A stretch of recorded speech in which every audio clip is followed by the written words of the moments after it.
بسم الله الرحمن الرحيم. ألف لام ميم. ذلك الكتاب لا ريب فيه هدى للمتقين الذين يؤمنون بالغيب ويقيمون الصلاة ومما رزقناهم ينفقون والذين يؤمنون بما أنزل إليك وما أنزل من قبلك وبالآخرة هم يوقنون أولئك على هدى من ربهم وأولئك هم المفلحون. إن الذين كفروا سواء عليهم أأنذرتهم أم لم تنذرهم لا يؤمنون. ختم الله على قلوبهم وعلى سمعهم وعلى أبصارهم غشاوة ولهم عذاب عظيم. ومن الناس من يقول آمنا بالله وباليوم الآخر وما هم بمؤمنين يخادعون الله والذين آمنوا وما يخدعون إلا أنفسهم وما يشعرون. في قلوبهم مرض فزادهم الله مرضا ولهم عذاب أليم بما كانوا يكذبون. وإذا قيل لهم لا تفسدوا في الأرض قالوا إنما نحن مصلحون ألا إنهم هم المفسدون ولكن لا يشعرون. وإذا قيل لهم آمنوا كما آمن الناس قالوا أنؤمن كما آمن السفهاء ألا إنهم هم السفهاء ولكن لا يعلمون. وإذا لقوا الذين آمنوا قالوا آمنا وإذا خلوا إلى شياطينهم قالوا إنا معكم إنما نحن مستهزئون. الله يستهزئ بهم ويمدهم في طغيانهم يعمهون. أولئك الذين اشتروا الضلالة بالهدى فما ربحت تجارتهم وما كانوا مهتدين. مثلهم كمثل الذي استوقد نارا فلما أضاءت ما حوله ذهب الله بنورهم وتركهم في ظلمات لا يبصرون. صم بكم عمي فهم لا يرجعون. أو كصيب من السماء فيه ظلمات ورعد وبرق يجعلون أصابعهم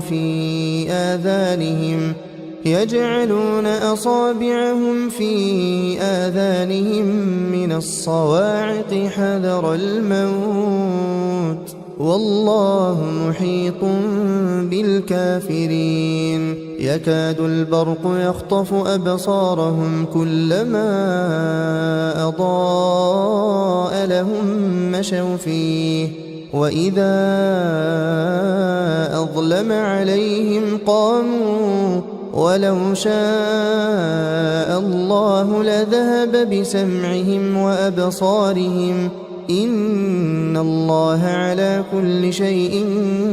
قدير. يا أيها الناس اعبدوا ربكم الذي خلقكم والذين من قبلكم لعلكم تتقون. الذي جعل لكم الأرض فراشا والسماء بناء وأنزل من السماء فأخرج به من الثمرات رزقا لكم فلا تجعلوا لله أندادا وأنتم تعلمون وإن كنتم في ريب مما نزلنا على عبدنا فأتوا بسورة من مثله وادعوا شهداءكم من دون الله إن كنتم صادقين فإن لم تفعلوا ولن تفعلوا فاتقوا النار التي وقودها الناس والحجارة أعدت للكافرين وبشر الذين آمنوا وعملوا الصالحات أن لهم جنات تجري من تحتها الأنهار كلما رزقوا منها من ثمرة رزقا قالوا هذا الذي رزقنا من قبل وأتوا به متشابها ولهم فيها أزواج مطهرة وهم فيها خالدون إن الله لا يستحيي أن يضرب مثلا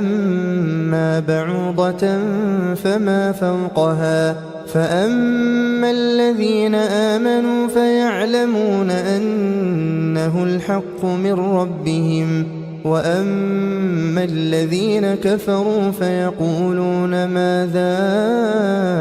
أراد الله بهذا مثلا يضل به كثيرا ويهدي به كثيرا وما يضل به إلا الفاسقين الذين ينقضون عهد الله من بعد ميثاقه ويقطعون ما أمر الله به أن يوصل ويفسدون في الأرض أولئك هم الخاسرون كيف تكفرون بالله وكنتم أمواتا فأحياكم ثم يميتكم ثم يحييكم ثم إليه ترجعون هو الذي خلق لكم ما في الأرض جميعا ثم استوى إلى السماء فسواهن 7 سماوات وهو بكل شيء عليم وإذ قال ربك للملائكة إني جاعل في الأرض خليفة قالوا أتجعل فيها من يفسد فيها ويسفك الدماء ونحن نسبح بحمدك ونقدس لك قال إني أعلم ما لا تعلمون وعلم آدم الأسماء كلها ثم عرضهم على الملائكة فقال أنبئوني بأسماء هؤلاء إن كنتم صادقين قالوا سبحانك لا علم لنا إلا ما علمتنا إنك أنت العليم الحكيم قال يا آدم أنبئهم بأسمائهم فلما أنبأهم بأسمائهم قال ألم أقل لكم إني أعلم غيب السماوات والأرض وأعلم ما تبدون وما كنتم تكتمون وإذ قلنا للملائكة اسجدوا لآدم فسجدوا إلا إبليس أبى واستكبر وكان من الكافرين وقلنا يا آدم اسكن أنت وزوجك الجنة وكلا منها رغدا حيث شئتما ولا تقربا هذه الشجرة فتكونا من الظالمين فأزلهما الشيطان عنها فأخرجهما مما كانا فيه وقلنا اهبطوا بعضكم لبعض عدو ولكم في الأرض مستقر ومتاع إلى حين فتلقى آدم من ربه كلمات فتاب عليه إنه هو التواب الرحيم قلنا اهبطوا منها جميعا فإما يأتينكم مني هدى فمن تبع هداي فلا خوف عليهم ولا هم يحزنون والذين كفروا وكذبوا بآياتنا أولئك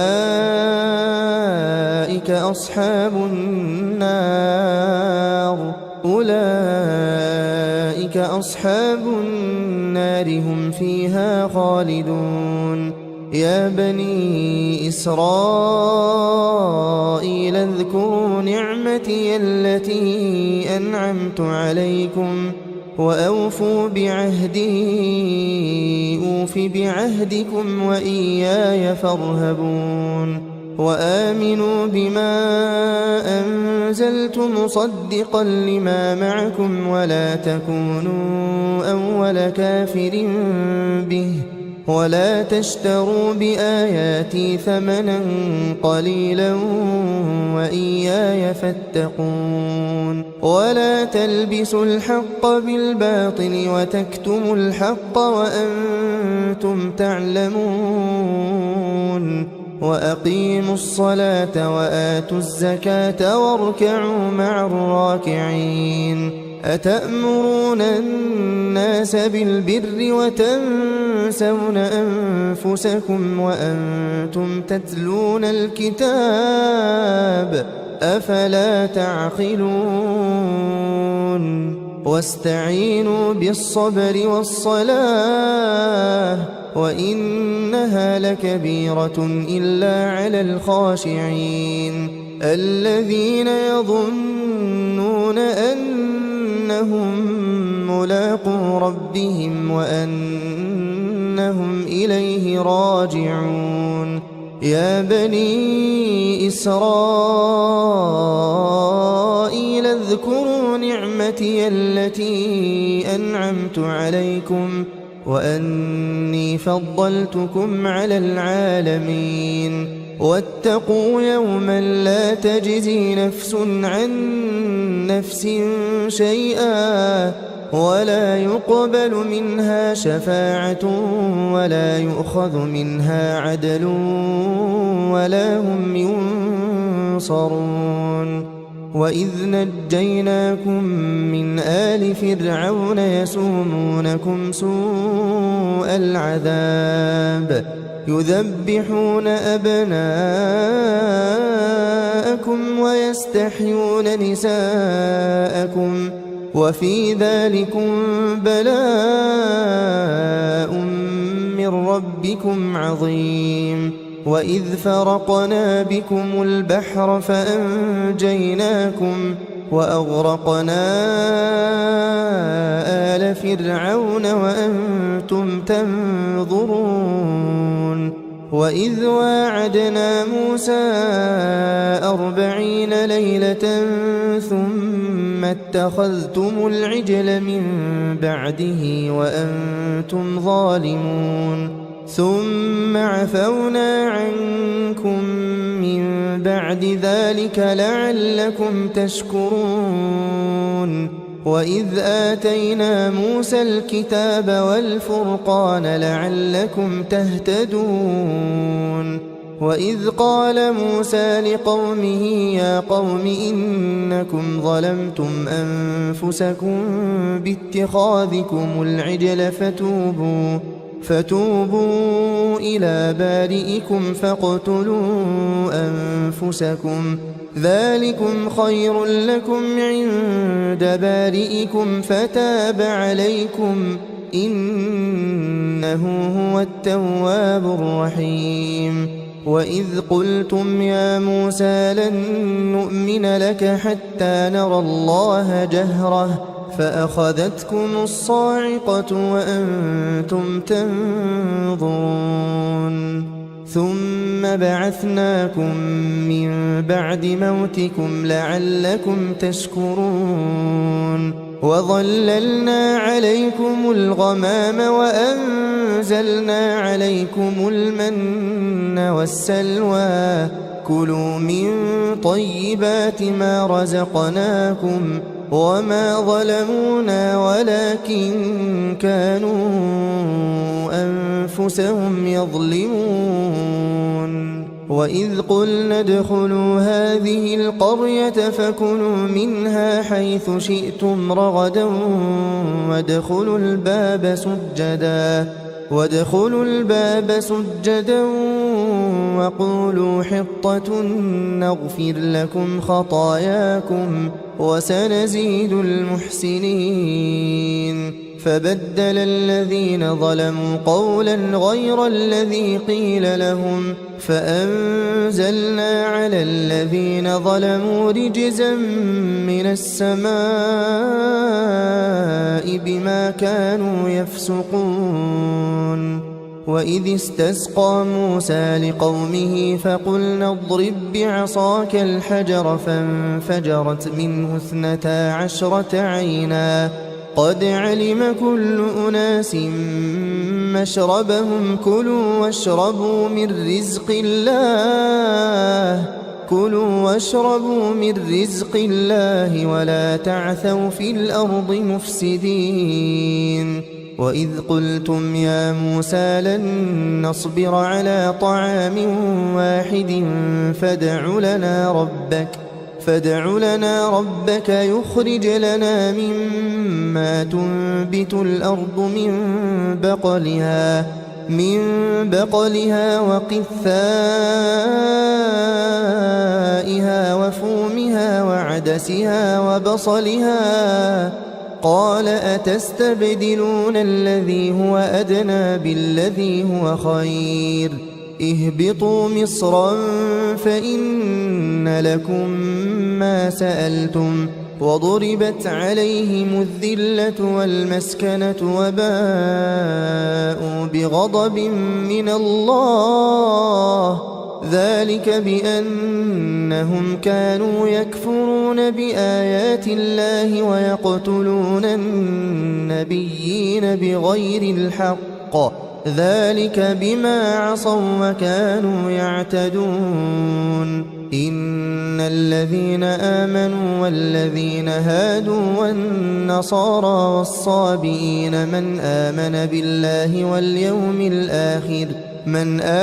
بالله واليوم الآخر وعمل صالحا فلهم أجرهم عند ربهم ولا خوف عليهم ولا هم يحزنون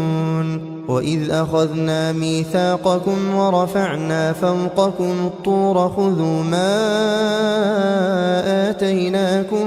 بقوة واذكروا ما فيه لعلكم تتقون ثم توليتم من بعد ذلك فلولا فضل الله عليكم ورحمته لكنتم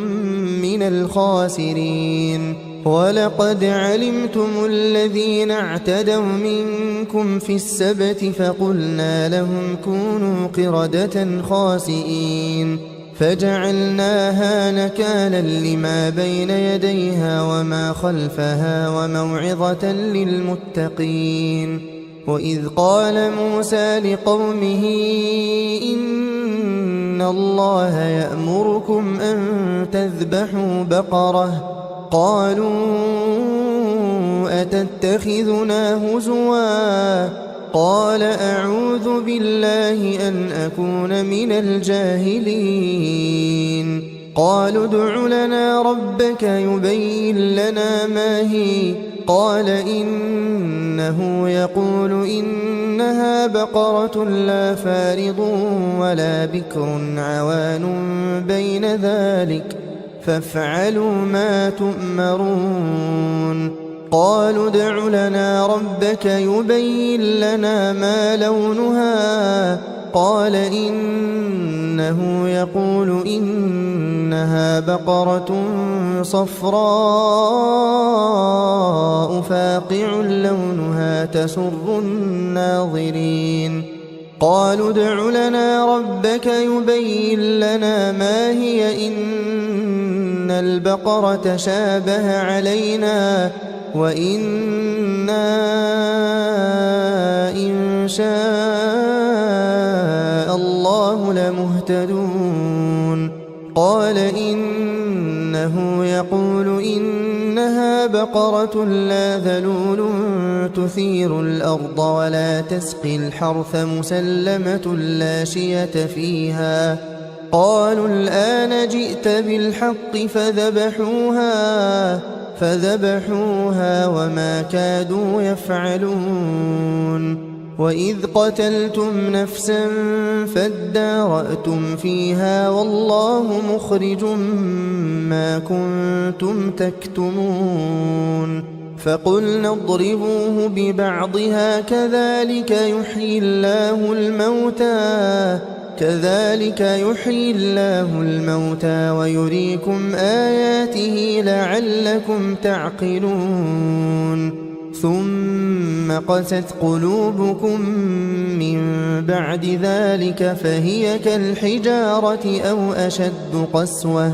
وإن من الحجارة لما يتفجر منه الأنهار وإن منها لما يشقق فيخرج منه الماء وإن منها لما يهبط من خشية الله وما الله بغافل عما تعملون أفتطمعون أن يؤمنوا لكم وقد كان فريق منهم يسمعون كلام الله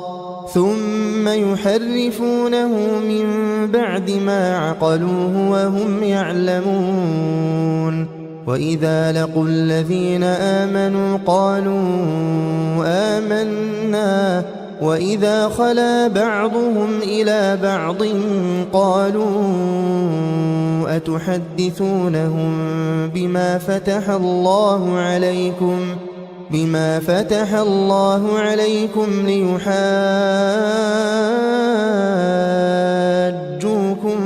به عند ربكم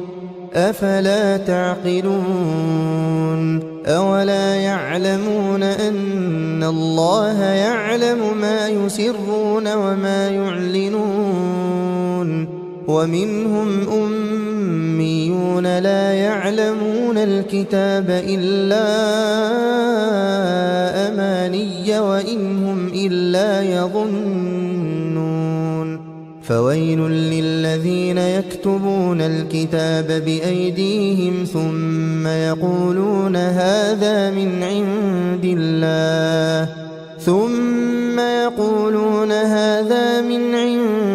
الله ليشتروا به ثمنا قليلا فويل لهم مما كتبت أيديهم وويل لهم مما يكسبون وقالوا لن تمسنا النار إلا أياما معدودة قل أتخذتم عند الله عهدا فلن يخلف الله عهده أم تقولون على الله ما لا تعلمون بلى من كسب سيئة وأحاطت به خطيئته فأولئك أصحاب النار هم فيها خالدون والذين آمنوا وعملوا الصالحات أولئك أصحاب الجنة هم فيها خالدون. وإذ أخذنا ميثاق بني إسرائيل لا تعبدون إلا الله وبالوالدين إحسانا وذي القربى واليتامى والمساكين وقولوا للناس حسنا وأقيموا الصلاة وآتوا الزكاة ثم توليتم إلا قليلا منكم وأنتم معرضون. وإذ أخذنا ميثاقكم لا تسفكون دماءكم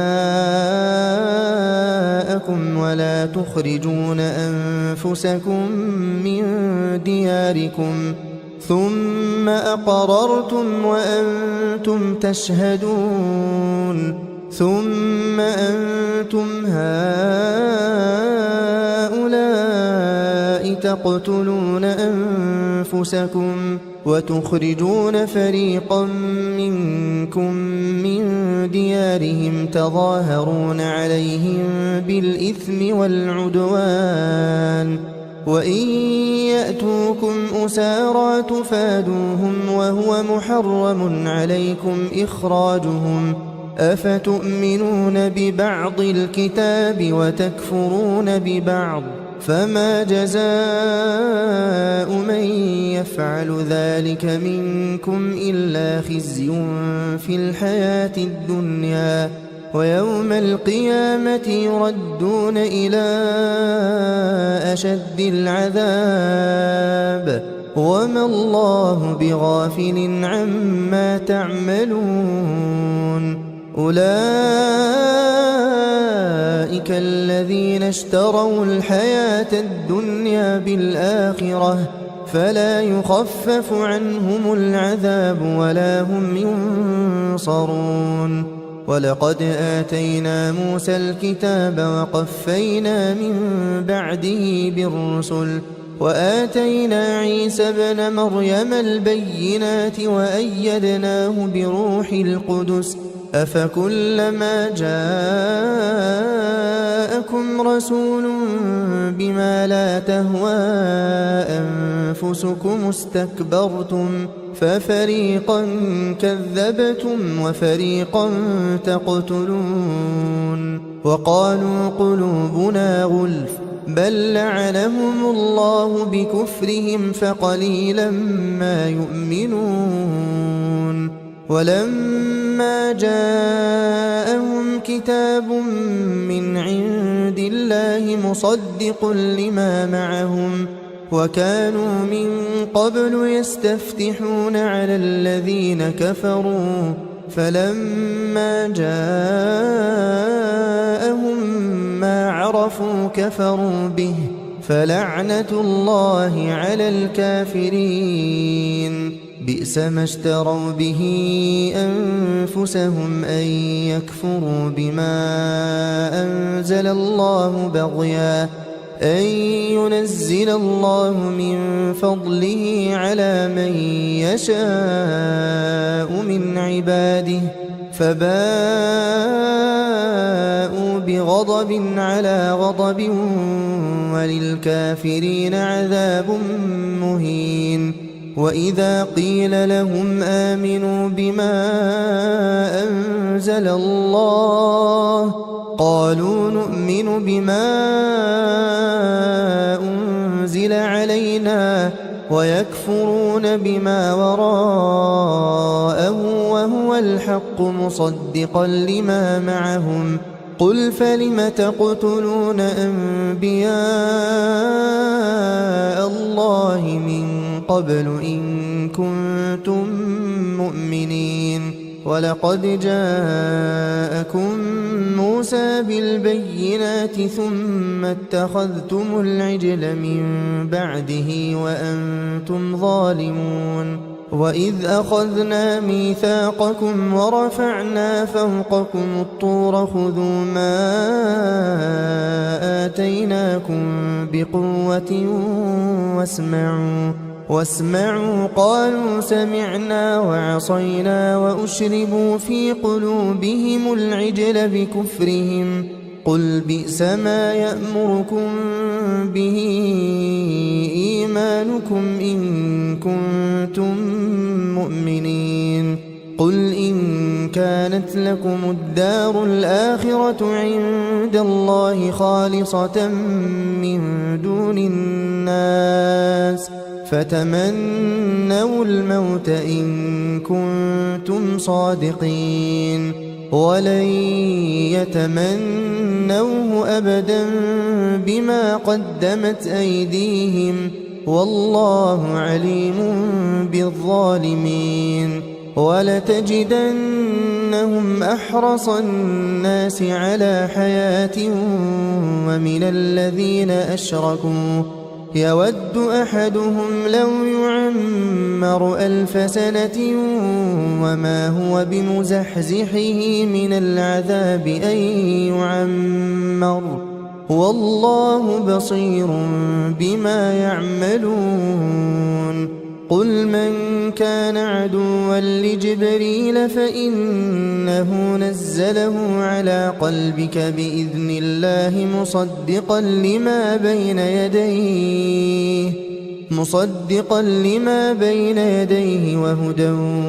وبشرى للمؤمنين من كان عدوا لله وملائكته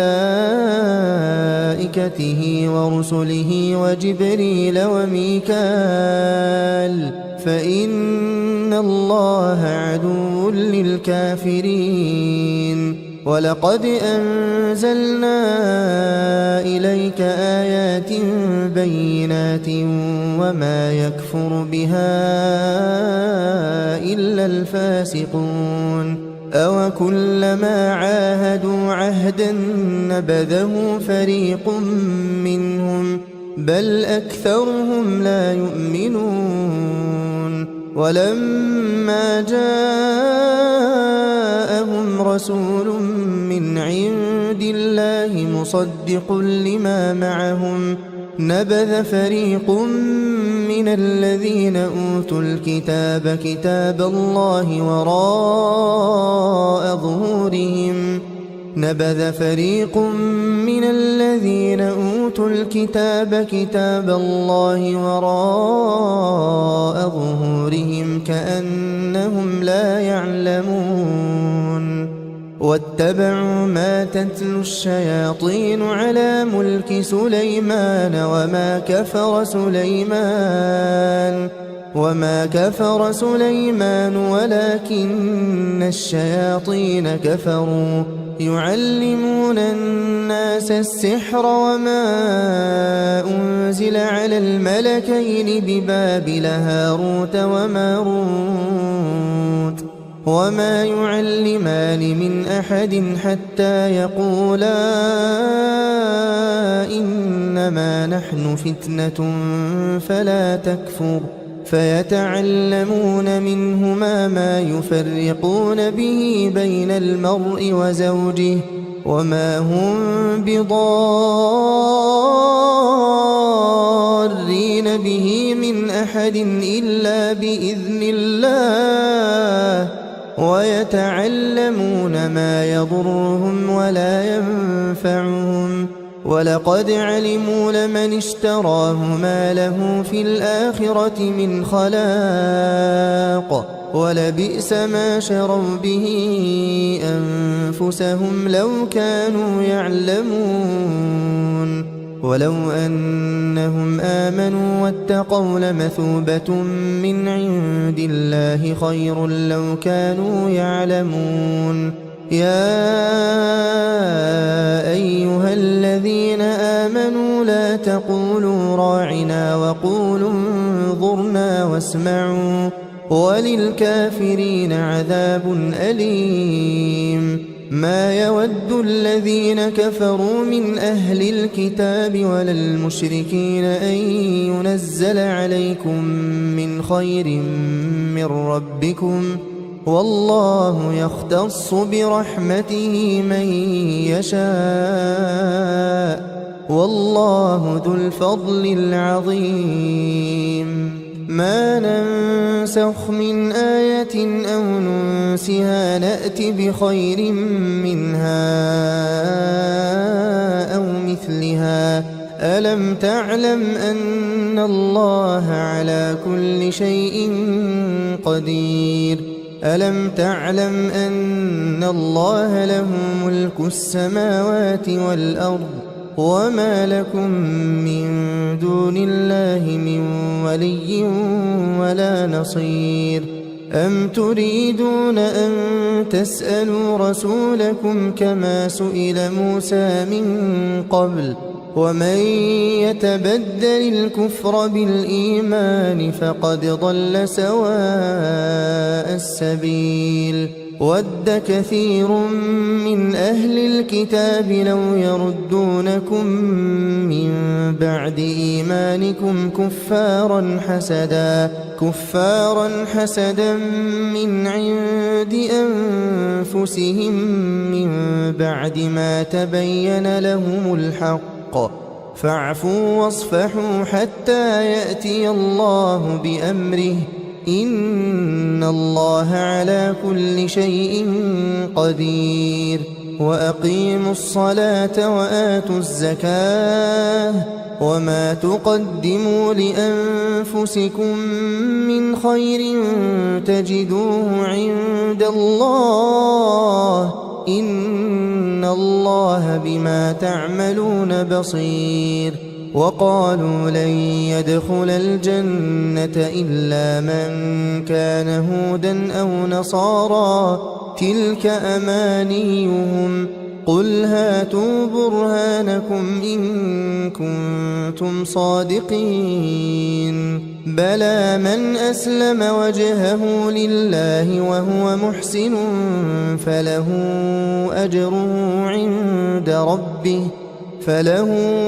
أجره عند ربه ولا خوف عليهم ولا هم يحزنون وقالت اليهود ليست النصارى على شيء وقالت النصارى ليست اليهود على شيء وهم يتلون الكتاب كذلك قال الذين لا يعلمون مثل قولهم فالله يحكم بينهم يوم القيامة فيما كانوا فيه يختلفون ومن أظلم ممن منع مساجد الله أن يذكر فيها اسمه وسعى في خرابها أولئك ما كان لهم أن يدخلوها إلا خائفين لهم في الدنيا خزي ولهم في الآخرة عذاب عظيم ولله المشرق والمغرب فأينما تولوا فثم وجه الله إن الله واسع عليم وقالوا اتخذ الله ولدا سبحانه بل له ما في السماوات والأرض كل له قانتون بديع السماوات والأرض وإذا قضى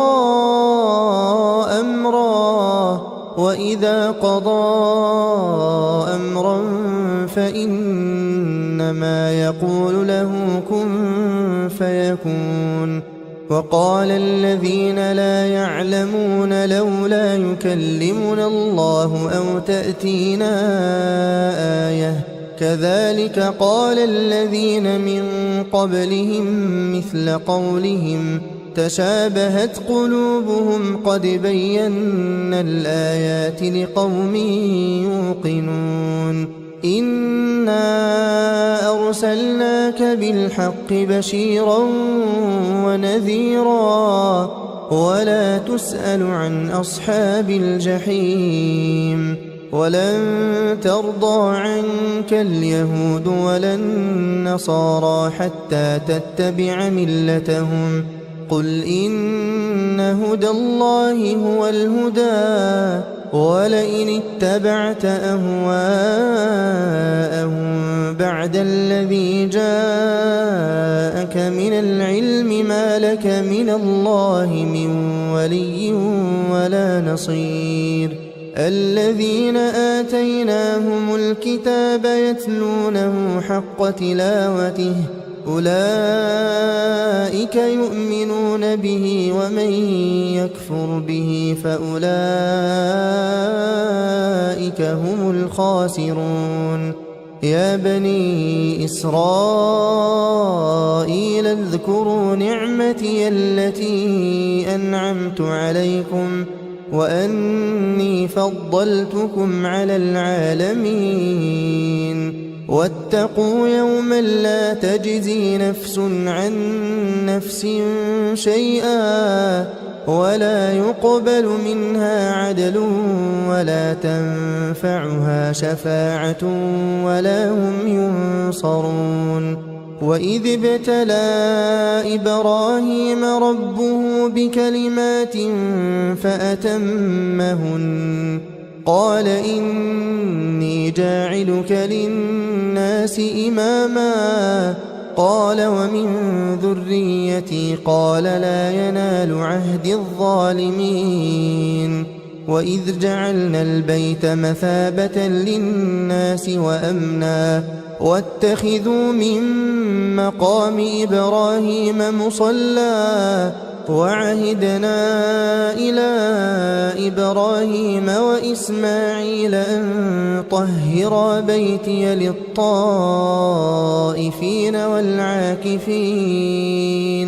للطائفين والعاكفين والركع السجود وإذ قال إبراهيم رب اجعل هذا بلدا آمنا وارزق أهله من الثمرات من آمن منهم بالله واليوم الآخر قال ومن كفر فأمتعه قليلا ثم أضطره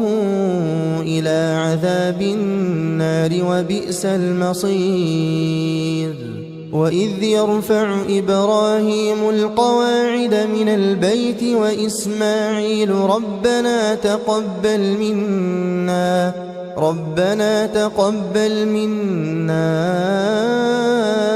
إنك أنت السميع العليم ربنا واجعلنا مسلمين لك ومن ذريتنا أمة مسلمة لك وأرنا مناسكنا وتب علينا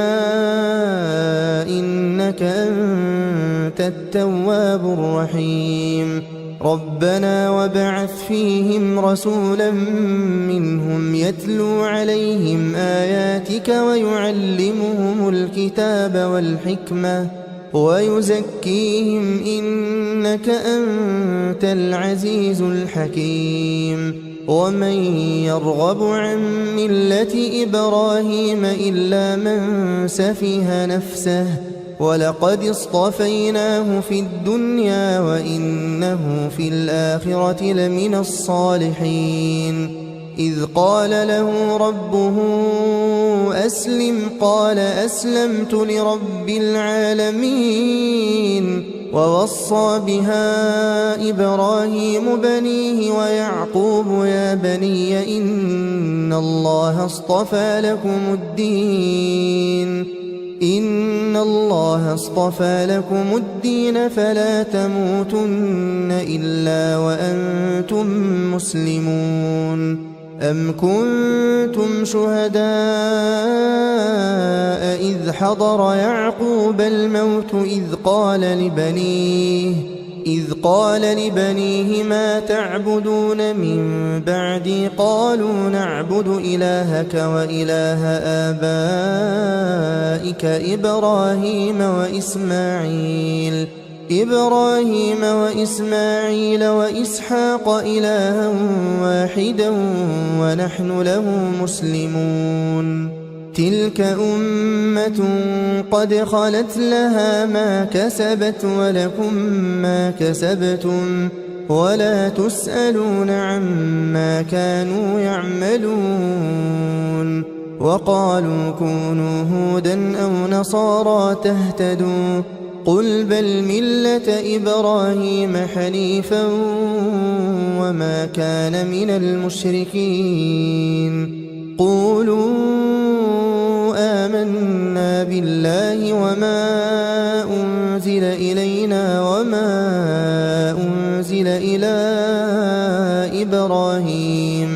وما أنزل إلى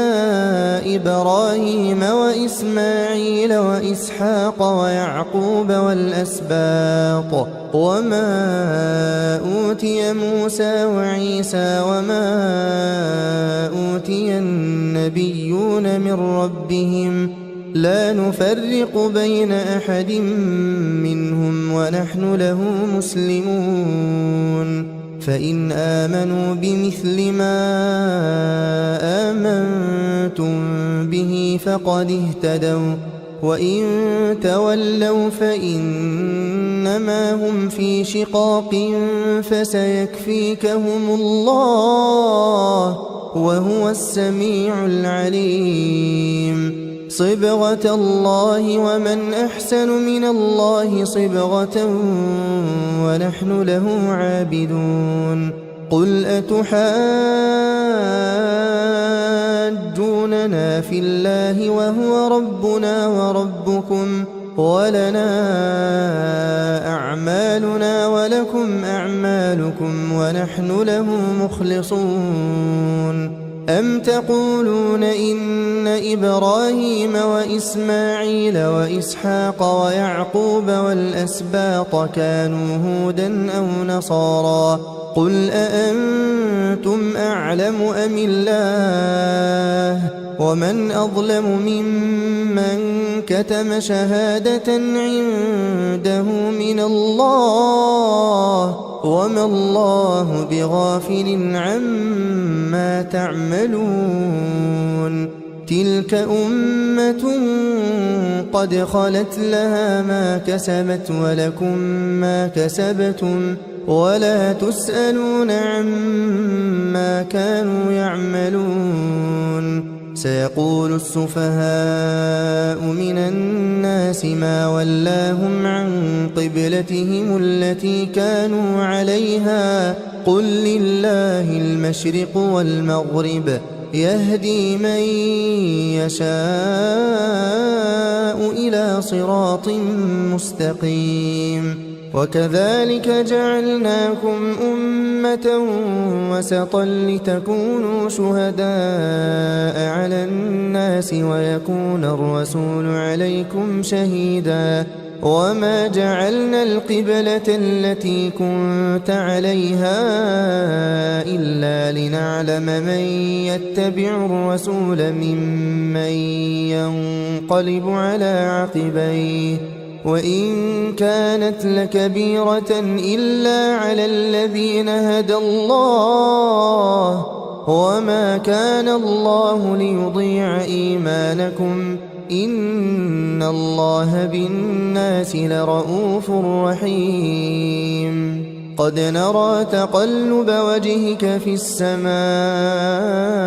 فلنولينك قبلة ترضاها فول وجهك شطر المسجد الحرام وحيث ما كنتم فولوا وجوهكم شطره وإن الذين أوتوا الكتاب ليعلمون أنه الحق من ربهم وما الله بغافل عما يعملون ولئن أتيت الذين أوتوا الكتاب بكل آية ما تبعوا قبلتك وما أنت بتابع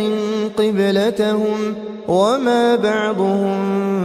بتابع قبلة بعض ولئن اتبعت أهواءهم من بعد ما جاءك من العلم إنك إذا لمن الظالمين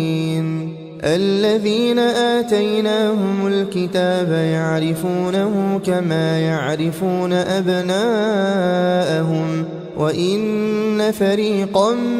منهم ليكتمون الحق وهم يعلمون الحق من ربك فلا تكونن من الممترين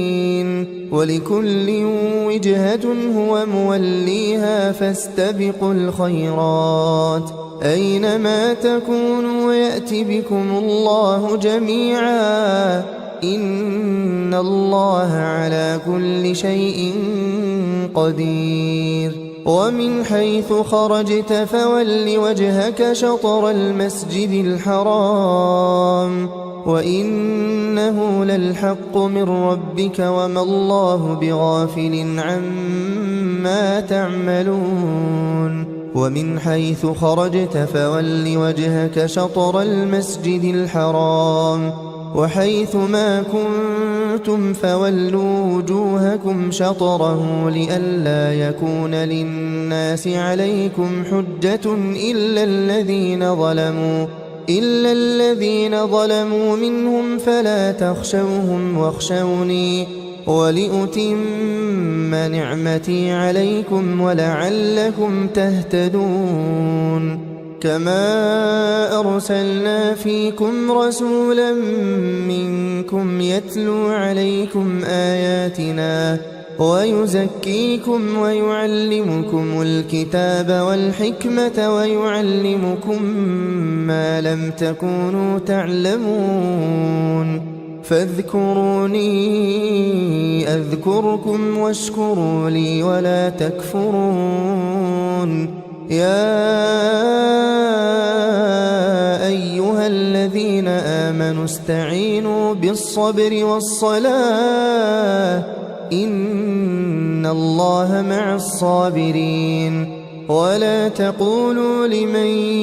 يقتل في سبيل الله أموات بل أحياء ولكن لا تشعرون ولنبلونكم بشيء من الخوف والجوع ونقص من الأموال والأنفس والثمرات وبشر الصابرين الذين إذا أصابتهم مصيبة قالوا إنا لله وإنا إليه راجعون أولئك عليهم صلوات من ربهم ورحمة وأولئك هم المهتدون إن الصفا والمروة من شعائر الله فمن حج البيت أو اعتمر فلا جناح عليه أن يطوف بهما ومن تطوع خيرا فإن الله شاكر عليم إن الذين يكتمون ما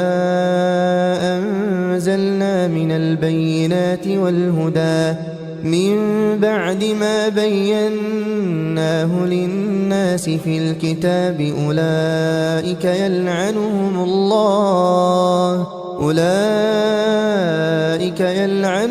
الله ويلعنهم اللاعنون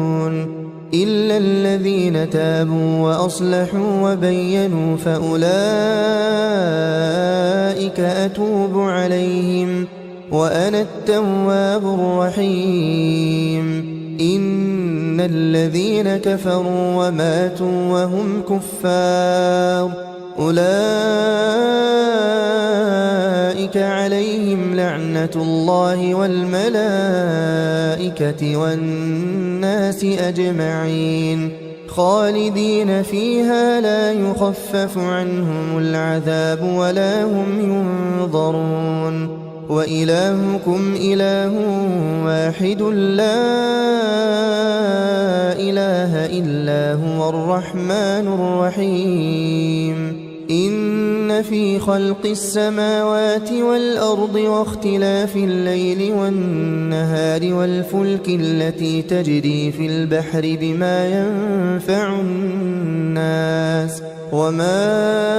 أنزل الله من السماء من ماء فأحيا به الأرض بعد موتها وبث فيها من كل دابة وتصريف الرياح والسحاب المسخر بين السماء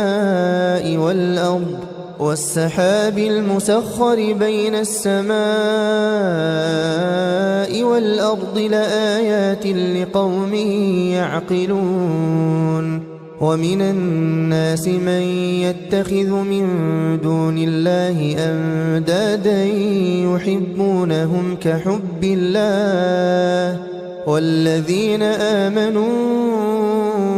أشد حبا لله ولو يرى الذين ظلموا إذ يرون العذاب أن القوة لله جميعا وأن الله شديد العذاب إذ تبرأ الذين اتبعوا من الذين اتبعوا ورأوا العذاب وتقطعت بهم الأسباب وقال الذين اتبعوا لو أن لنا كرة فنتبرأ منهم كما تبرأوا منا كذلك يريهم الله أعمالهم حسرات عليهم وما هم بخارجين من النار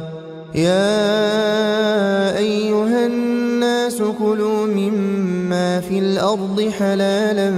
طيبا ولا تتبعوا خطوات الشيطان إنه لكم عدو مبين إنما يأمركم بالسوء والفحشاء وأن تقولوا على الله ما لا تعلمون وإذا قيل لهم اتبعوا ما أنزل الله قالوا بل نتبع ما ألفينا عليه آباءنا أولو كان آباؤهم لا يعقلون شيئا ولا يهتدون ومثل الذين كفروا كمثل الذي ينعق بما لا يسمع إلا دعاء ونداء صم بكم عمي فهم لا يعقلون يا أيها الذين آمنوا كلوا من طيبات ما رزقناكم واشكروا لله إن كنتم إياه تعبدون إنما حرم عليكم الميتة والدم ولحم الخنزير وما أهل به لغير الله فمن اضطر غير باغ ولا عاد فلا إثم عليه إن الله غفور رحيم إن الذين يكتمون ما أنزل الله من الكتاب ويشترون به ثمنا قليلا أولئك ما يأكلون في بطونهم إلا النار ولا يكلمهم الله يوم القيامة ولا يزكيهم ولهم عذاب أليم أولئك الذين اشتروا الضلالة بالهدى والعذاب بالمغفرة فما أصبرهم على النار ذلك بأن الله نزل الكتاب بالحق وإن الذين اختلفوا في الكتاب لفي شقاق بعيد ليس البر أن تولوا وجوهكم قبل المشرق والمغرب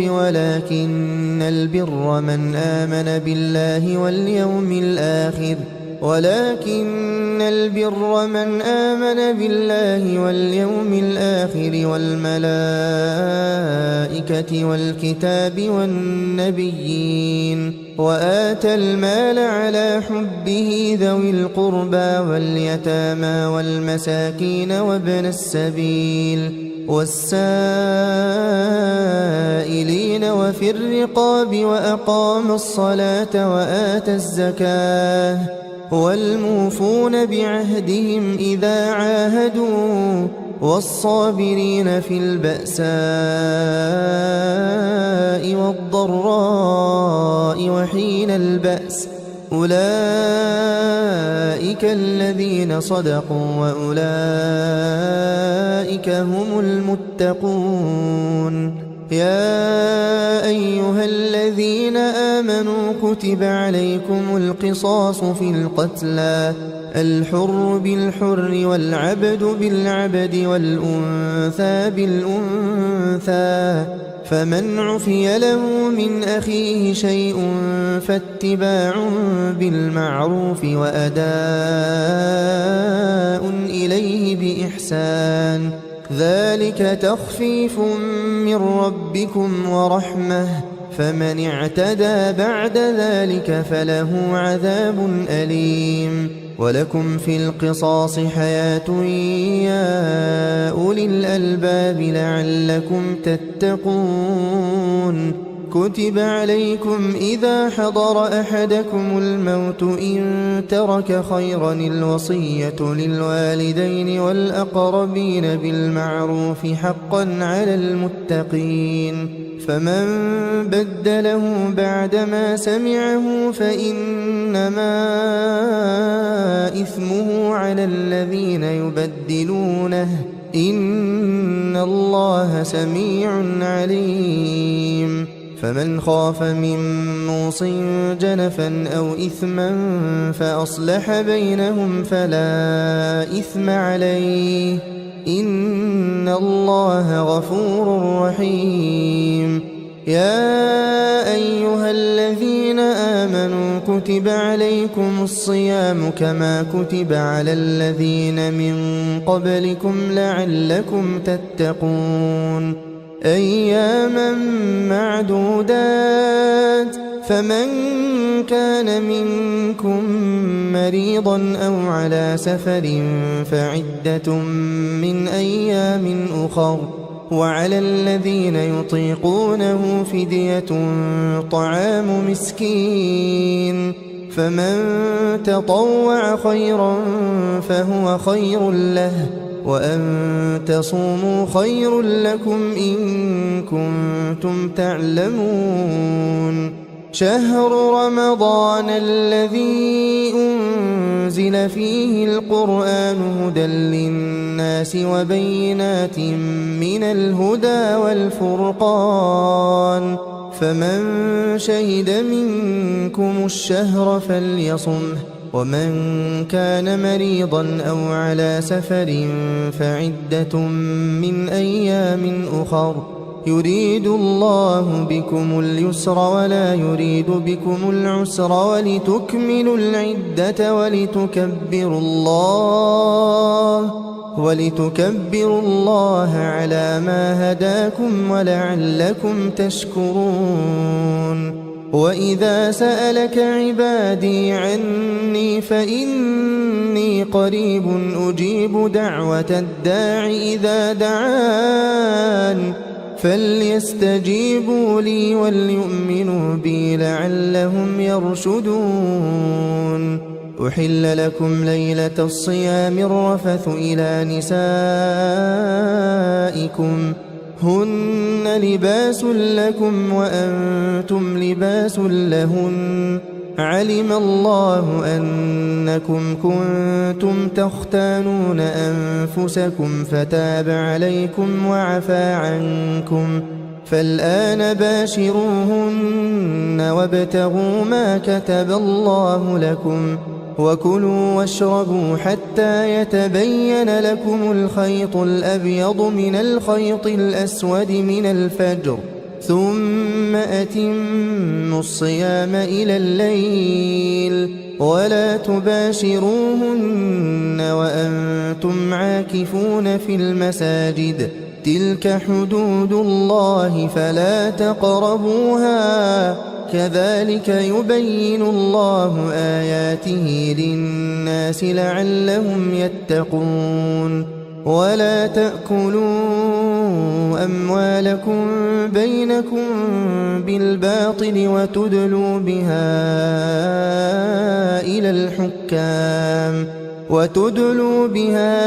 إلى الحكام لتأكلوا فريقا من أموال الناس بالإثم وأنتم تعلمون يسألونك عن الأهلة قل هي مواقيت للناس والحج وليس البر بأن تأتوا البيوت من ظهورها ولكن البر من اتقى وأتوا البيوت من أبوابها واتقوا الله لعلكم تفلحون وقاتلوا في سبيل الله الذين يقاتلونكم ولا تعتدوا إن الله لا يحب المعتدين واقتلوهم حيث ثقفتموهم وأخرجوهم من حيث أخرجوكم والفتنة أشد من القتل ولا تقاتلوهم عند المسجد الحرام حتى يقاتلوكم فيه فإن قاتلوكم فاقتلوهم كذلك جزاء الكافرين فإن انتهوا فإن الله غفور رحيم وقاتلوهم حتى لا تكون فتنة ويكون الدين لله فإن انتهوا فلا عدوان إلا على الظالمين الشهر الحرام بالشهر الحرام والحرمات قصاص فمن اعتدى عليكم فاعتدوا عليه بمثل ما اعتدى عليكم واتقوا الله واعلموا أن الله مع المتقين وأنفقوا في سبيل الله ولا تلقوا بأيديكم إلى التهلكة وأحسنوا إن الله يحب المحسنين وأتموا الحج والعمرة لله فإن أحصرتم فما استيسر من الهدي ولا تحلقوا رؤوسكم حتى يبلغ الهدي محله فمن كان منكم مريضا أو به أذى من رأسه ففدية من صيام أو صدقة أو نسك فإذا أمنتم فمن تمتع بالعمرة إلى الحج فما استيسر من الهدي فمن لم يجد فصيام 3 أيام في الحج و7 إذا رجعتم تلك 10 كاملة ذلك لمن لم يكن أهله حاضر المسجد الحرام واتقوا الله واعلموا أن الله شديد العقاب الحج أشهر معلومات فمن فرض فيهن الحج فلا رفث ولا فسوق ولا جدال في الحج وما تفعلوا من خير يعلمه الله وتزودوا فإن خير الزاد التقوى واتقون يا أولي الألباب. ليس عليكم جناح أن تبتغوا فضلا من ربكم، فإذا أفضتم من عرفات فاذكروا الله عند المشعر الحرام، واذكروه كما هداكم وإن كنتم من قبله لمن الضالين.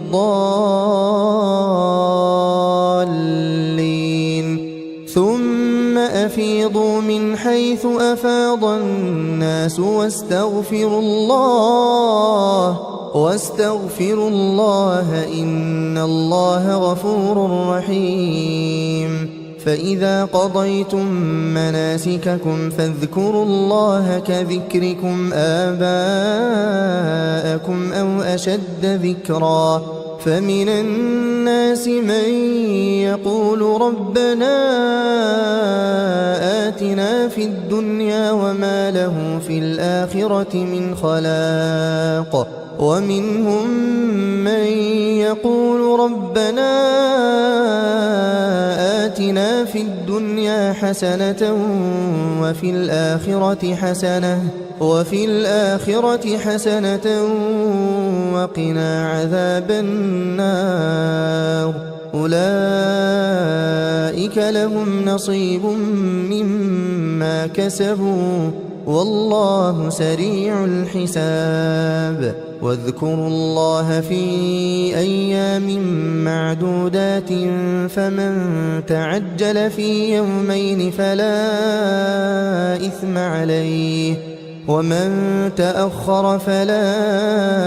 إثم عليه لمن اتقى. واتقوا الله واعلموا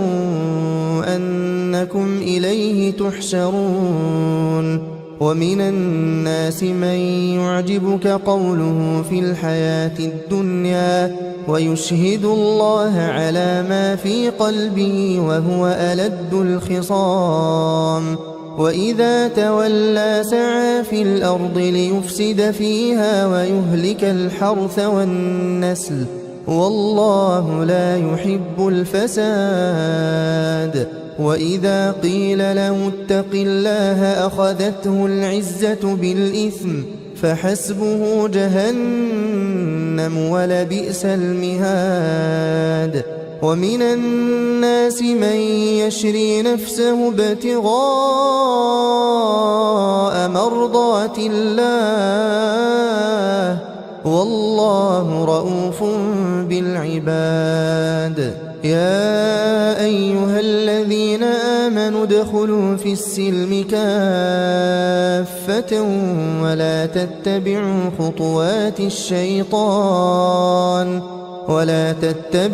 خطوات الشيطان إنه لكم عدو مبين. فإن زللتم من بعد ما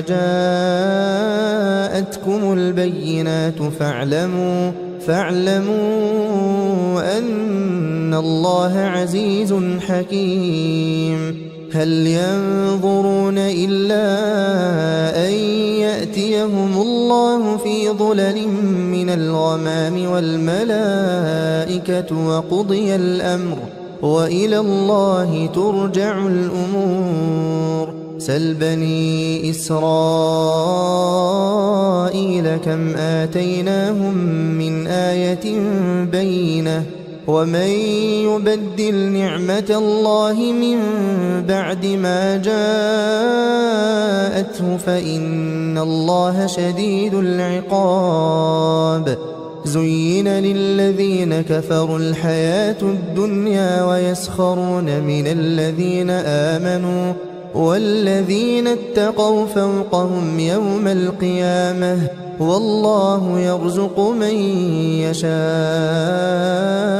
بغير حساب. كان الناس أمة واحدة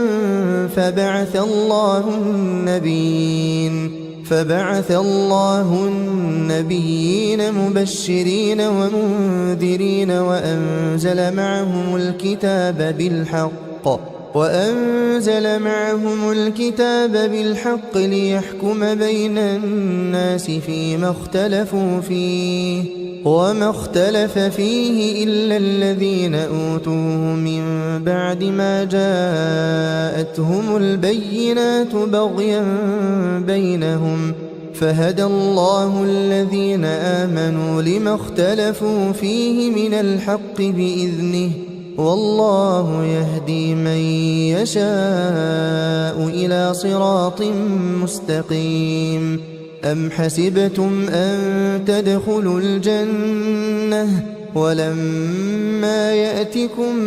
مثل الذين خلوا من قبلكم مستهم البأساء والضراء وزلزلوا حتى يقول الرسول والذين آمنوا معه متى نصر الله ألا إن نصر الله قريب. يسألونك ماذا ينفقون قل ما أنفقتم من خير فللوالدين والأقربين واليتامى والمساكين وابن السبيل وما تفعلوا من خير فإن الله به عليم. كتب عليكم القتال وهو كره لكم وعسى أن تكرهوا شيئا وهو خير لكم وعسى أن تحبوا شيئا وهو شر لكم والله يعلم وأنتم لا تعلمون. يسألونك عن الشهر الحرام قتال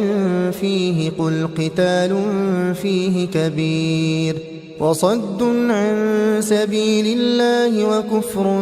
به والمسجد الحرام وإخراج أهله منه أكبر عند الله والفتنة أكبر من القتل ولا يزالون يقاتلونكم حتى يردوكم عن دينكم إن استطاعوا ومن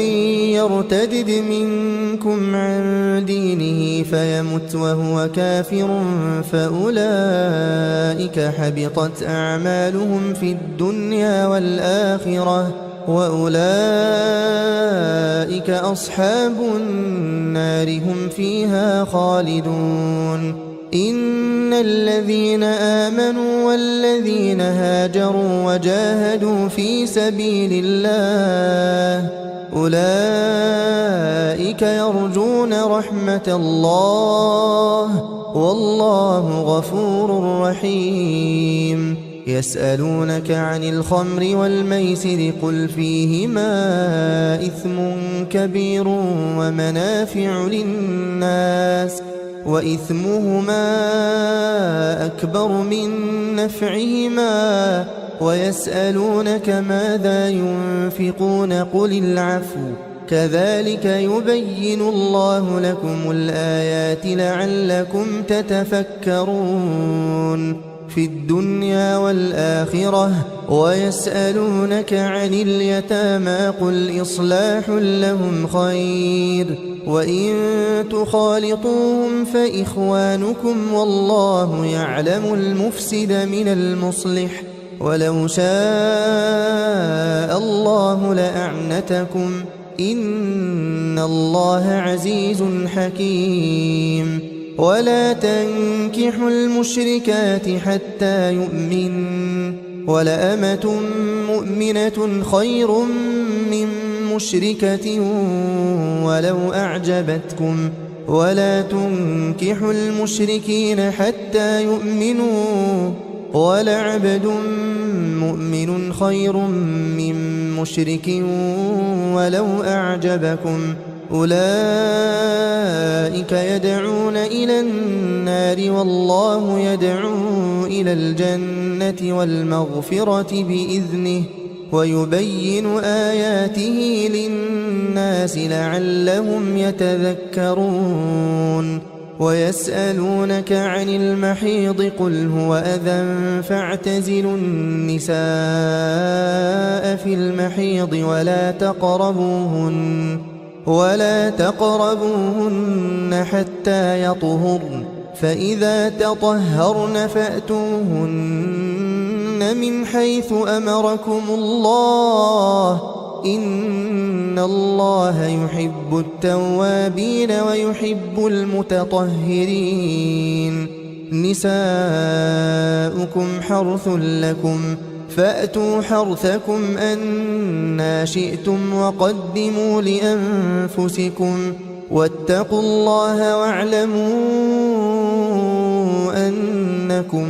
ملاقوه وبشر المؤمنين ولا تجعلوا الله عرضة لأيمانكم أن تبروا وتتقوا وتصلحوا بين الناس والله سميع عليم لا يؤاخذكم الله باللغو في أيمانكم ولكن يؤاخذكم بما كسبت قلوبكم والله غفور حليم للذين يؤلون من نسائهم تربص 4 أشهر فإن فاءوا فإن الله غفور رحيم وإن عزموا الطلاق فإن الله سميع عليم والمطلقات يتربصن بأنفسهن 3 قروء ولا يحل لهن أن يكتمن ما خلق الله في أرحامهن إن كن يؤمن بالله واليوم الآخر وبعولتهن أحق بردهن في ذلك إن أرادوا إصلاحا ولهن مثل الذي عليهن بالمعروف وللرجال عليهن درجة والله عزيز حكيم الطلاق 2 فإمساك بمعروف أو تسريح بإحسان ولا يحل لكم أن تأخذوا مما آتيتموهن شيئا إلا أن يخافا ألا يقيما حدود الله فإن خفتم ألا يقيما حدود الله فلا جناح عليهما فيما افتدت به تلك حدود الله فلا تعتدوها ومن يتعد حدود الله فأولئك هم الظالمون فإن طلقها فلا تحل له من بعد حتى تنكح زوجا غيره فإن طلقها فلا جناح عليهما أن يتراجعا إن ظنا أن يقيما حدود الله وتلك حدود الله يبينها لقوم يعلمون وإذا طلقتم النساء فبلغن أجلهن فأمسكوهن بمعروف أو سرحوهن بمعروف ولا تمسكوهن ضرارا لتعتدوا ومن يفعل ذلك فقد ظلم نفسه ولا تتخذوا آيات الله هزوا واذكروا نعمة الله عليكم وما أنزل عليكم من الكتاب والحكمة يعظكم به واتقوا الله واعلموا أن الله بكل شيء عليم وإذا طلقتم النساء فبلغن أجلهن فلا تعضلوهن أن ينكحن أزواجهن إذا تراضوا بينهم بالمعروف، ذلك يوعظ به من كان منكم يؤمن بالله واليوم الآخر، ذلكم أزكى لكم وأطهر، والله يعلم وأنتم لا تعلمون. والوالدات يرضعن أولادهن حولين كاملين لمن أراد أن يتم الرضاعة، وعلى المولود له رزقهن وكسوتهن بالمعروف، لا تكلف نفس إلا وسعها، لا تضار والدة بولدها ولا مولود له بولده، وعلى الوارث مثل ذلك، فإن أرادا فصالا عن تراض منهما وتشاور فلا جناح عليهما. وإن أردتم أن تسترضعوا أولادكم فلا جناح عليكم إذا سلمتم ما آتيتم بالمعروف، واتقوا الله واعلموا أن الله بما تعملون بصير. والذين يتوفون منكم ويذرون أزواجا يتربصن بأنفسهن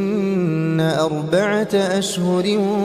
وعشرا، فإذا بلغن أجلهن فلا جناح عليكم فيما فعلن في أنفسهن بالمعروف، والله بما تعملون خبير. ولا جناح عليكم فيما عرضتم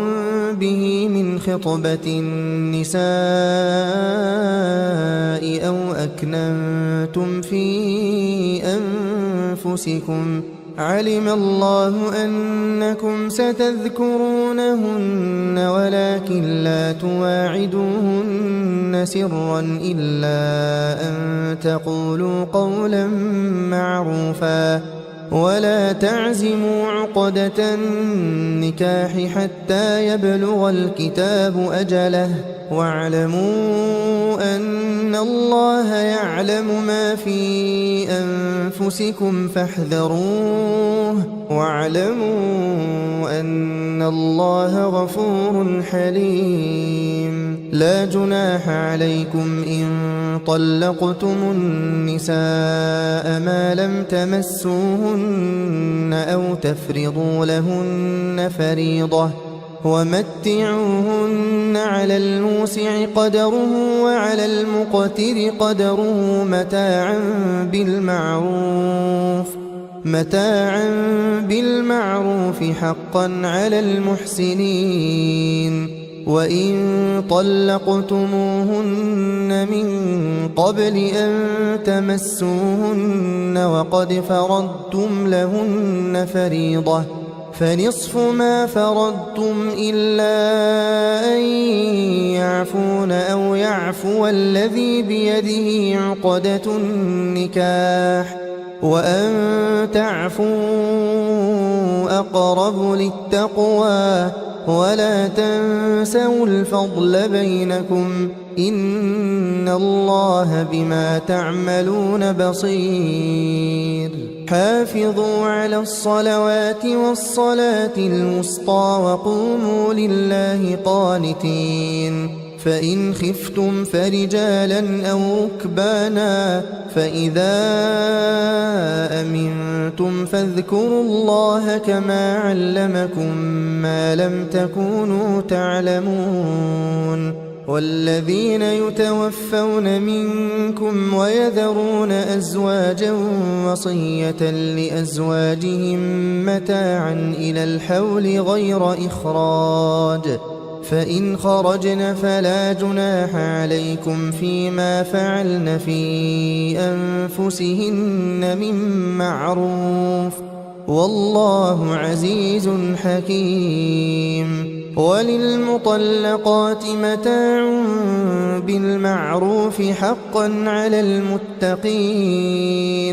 كذلك يبين الله لكم آياته لعلكم تعقلون ألم تر إلى الذين خرجوا من ديارهم وهم ألوف حذر الموت فقال لهم الله موتوا ثم أحياهم إن الله لذو فضل على الناس ولكن أكثر الناس لا يشكرون وقاتلوا في سبيل الله واعلموا أن الله سميع عليم من ذا الذي يقرض الله قرضا حسنا فيضاعفه له أضعافا كثيرة والله يقبض ويبسط وإليه ترجعون ألم تر إلى الملأ من بني إسرائيل من بعد موسى إذ قالوا لنبي لهم ابعث لنا ملكا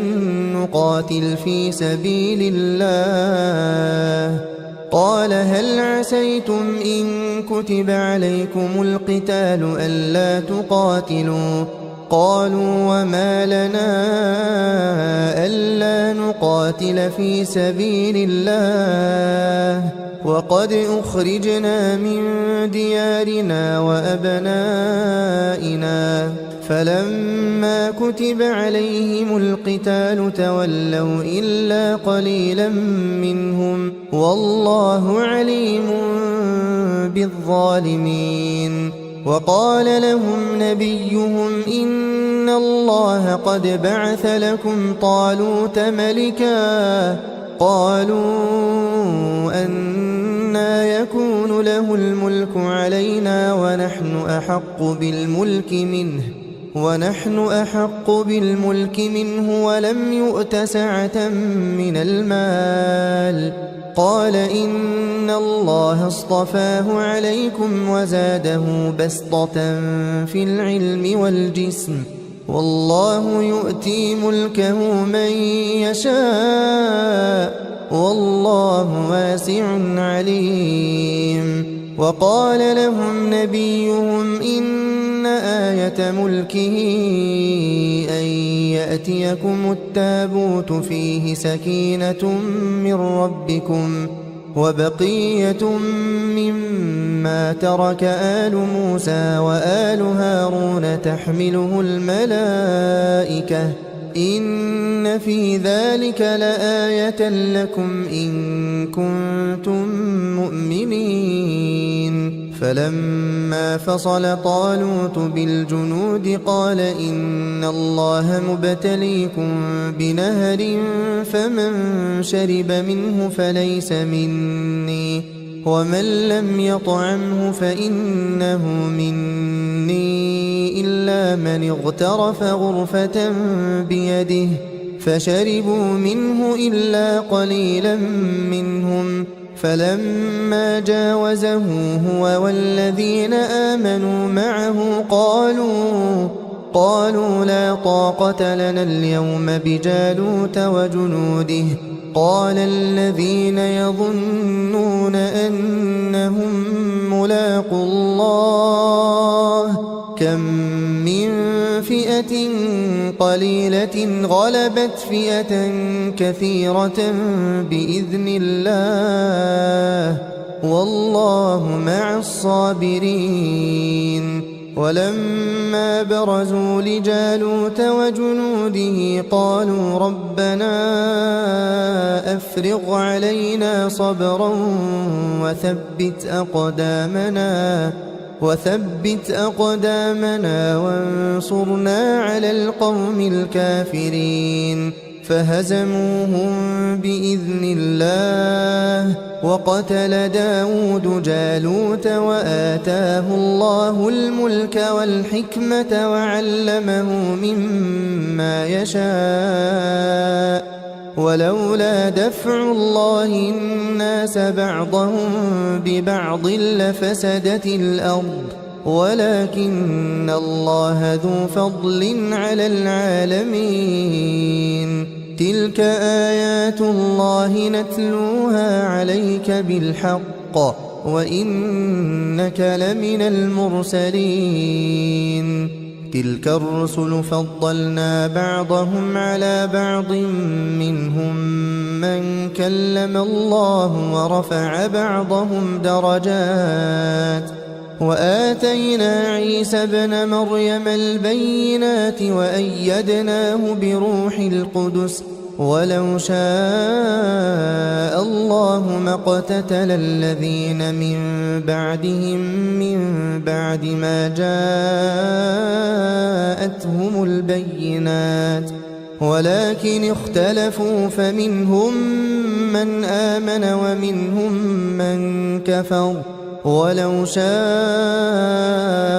الله ما اقتتلوا ولكن الله يفعل ما يريد يا أيها الذين آمنوا أنفقوا مما رزقناكم من قبل أن يأتي يوم لا بيع فيه ولا خلة ولا شفاعة والكافرون هم الظالمون الله لا إله إلا هو الحي القيوم لا تأخذه سنة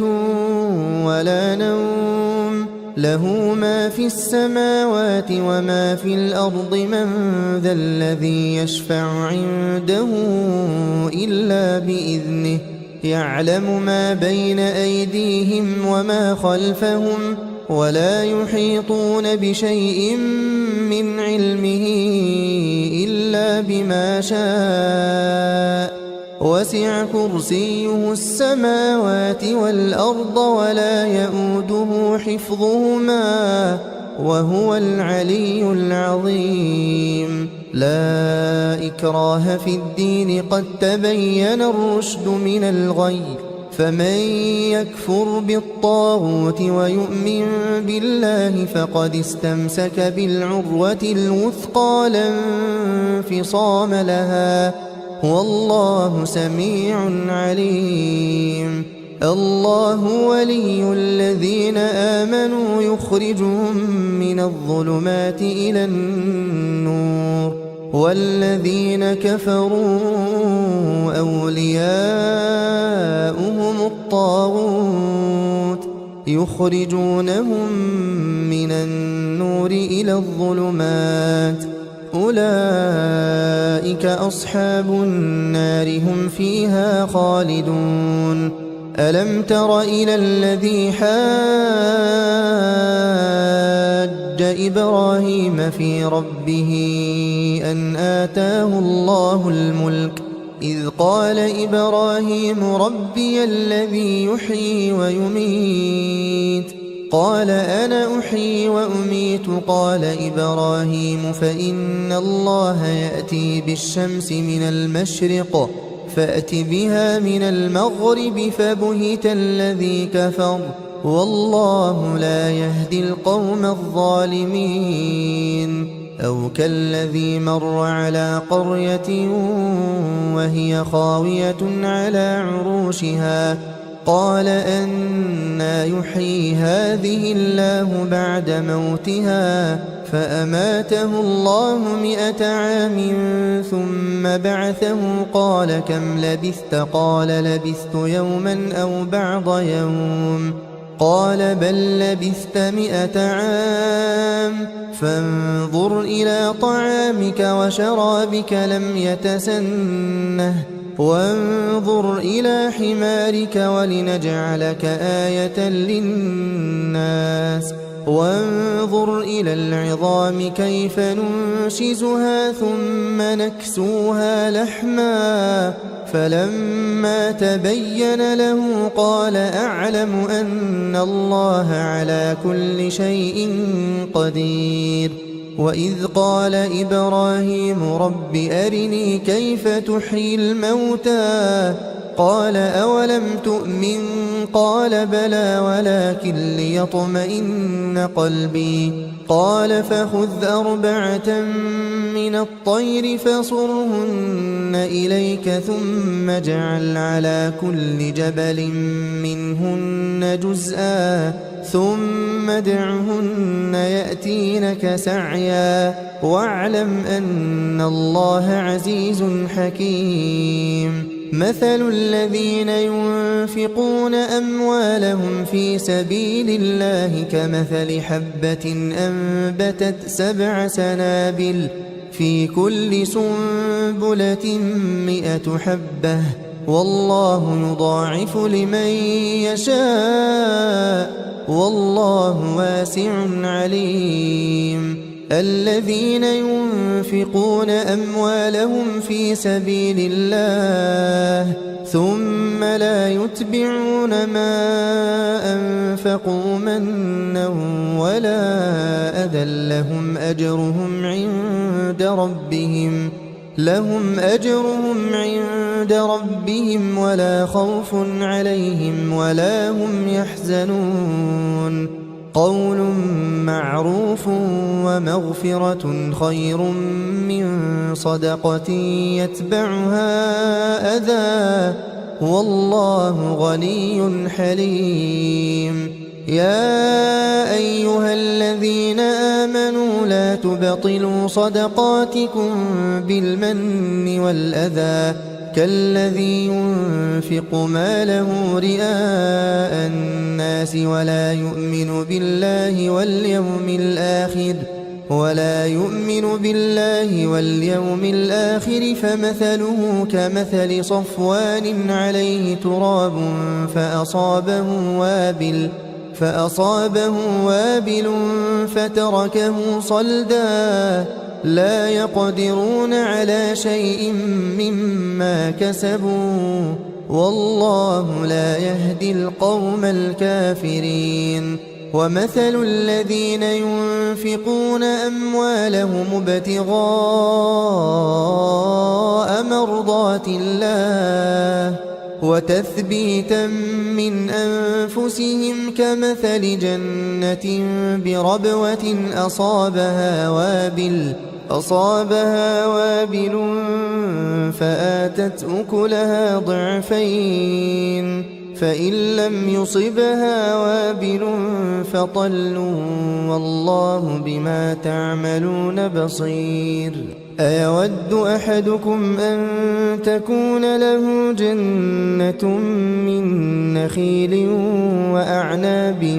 تجري من تحتها الأنهار له فيها من كل الثمرات وأصابه الكبر وله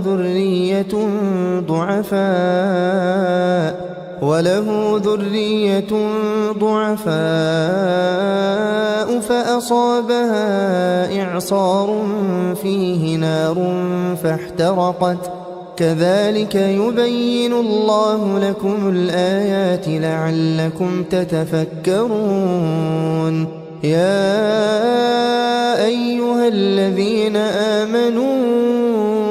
أنفقوا من طيبات ما كسبتم ومما أخرجنا لكم من الأرض ولا تيمموا الخبيث منه تنفقون ولستم بآخذيه إلا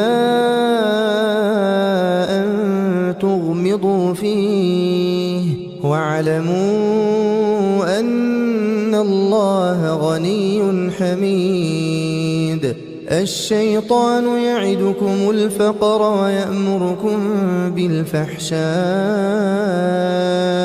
والله يعدكم مغفرة منه وفضلا والله واسع عليم يؤتي الحكمة من يشاء ومن يؤت الحكمة فقد أوتي خيرا كثيرا وما يذكر إلا أولو الألباب وما أنفقتم من نفقة أو نذرتم من نذر فإن الله يعلمه وما للظالمين من أنصار إن تبدوا الصدقات فنعما هي وإن تخفوها وتؤتوها الفقراء فهو خير لكم ويكفر عنكم من سيئاتكم والله بما تعملون خبير ليس عليك هداهم ولكن الله يهدي من يشاء وما تنفقوا من خير فلأنفسكم وما تنفقون إلا ابتغاء وجه الله وما تنفقوا من خير يوفى إليكم وأنتم لا تظلمون للفقراء الذين أحصروا في سبيل الله لا يستطيعون ضربا في الأرض يحسبهم الجاهل أغنياء من التعفف تعرفهم بسيماهم لا يسألون الناس إلحافا وما تنفقوا من خير فإن الله به عليم الذين ينفقون أموالهم بالليل والنهار سرا وعلانية فلهم أجرهم عند ربهم ولا خوف عليهم ولا هم يحزنون الذين يأكلون الربا لا يقومون إلا كما يقوم الذي يتخبطه الشيطان من المس ذلك بأنهم قالوا إنما البيع مثل الربا وأحل الله البيع وحرم الربا فمن جاءه موعظة من ربه فانتهى فله ما سلف وأمره إلى الله ومن عاد فأولئك أصحاب النار هم فيها خالدون يمحق الله الربا ويربي الصدقات والله لا يحب كل كفار أثيم إن الذين آمنوا وعملوا الصالحات وأقاموا الصلاة وآتوا الزكاة لهم أجرهم عند ربهم ولا خوف عليهم ولا هم يحزنون يا أيها الذين آمنوا اتقوا الله وذروا ما بقي من الربا إن كنتم مؤمنين فإن لم تفعلوا فأذنوا بحرب من الله ورسوله وإن تبتم فلكم رؤوس أموالكم لا تظلمون ولا تظلمون وإن كان ذو عسرة فنظرة إلى ميسرة وأن تصدقوا خير لكم إن كنتم تعلمون واتقوا يوما ترجعون فيه إلى الله ثم توفى كل نفس ما كسبت وهم لا يظلمون يا أيها الذين آمنوا إذا تداينتم بدين إلى أجل مسمى فاكتبوه وليكتب بينكم كاتب بالعدل ولا يأب كاتب أن يكتب كما علمه الله فليكتب وليملل الذي عليه الحق وليتق الله ربه ولا يبخس منه شيئا فإن كان الذي عليه الحق سفيها أو ضعيفا أو لا يستطيع أن يمل هو فليملل وليه بالعدل واستشهدوا شهيدين من رجالكم فإن لم يكونا رجلين فرجل وامرأتان ممن ترضون من الشهداء أن تضل إحداهما فتذكر إحداهما الأخرى ولا يأبى الشهداء إذا ما دعوا ولا تسأموا أن تكتبوه صغيرا أو كبيرا إلى أجله ذلكم أقسط عند الله وأقوم للشهادة وأدنى ألا ترتابوا إلا أن تكون تجارة حاضرة تديرونها بينكم فليس عليكم جناح ألا تكتبوها وأشهدوا إذا تبايعتم ولا يضار كاتب ولا شهيد وإن تفعلوا فإنه فسوق بكم واتقوا الله ويعلمكم الله والله بكل شيء عليم وإن كنتم على سفر ولم تجدوا كاتبا فرهان مقبوضة فإن أمن بعضكم بعضا فليؤدي الذي اؤتمن أمانته وليتق الله ربه ولا تكتموا الشهادة ومن يكتمها فإنه آثم قلبه والله بما تعملون عليم لله ما في السماوات وما في الأرض وإن تبدوا ما في أنفسكم أو تخفوه يحاسبكم به الله فيغفر لمن يشاء ويعذب من يشاء والله على كل شيء قدير آمن الرسول بما أنزل إليه من ربه والمؤمنون كل آمن بالله وملائكته وكتبه ورسله لا نفرق بين أحد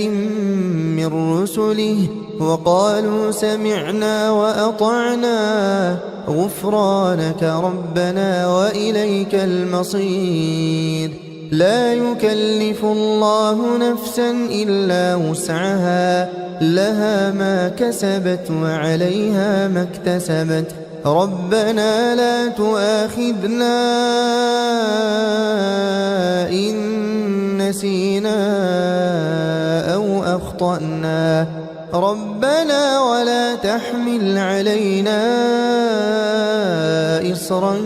كما حملته على الذين من قبلنا ربنا ولا تحملنا ما لا طاقة لنا به واعف عنا واغفر لنا وارحمنا أنت مولانا فانصرنا على القوم الكافرين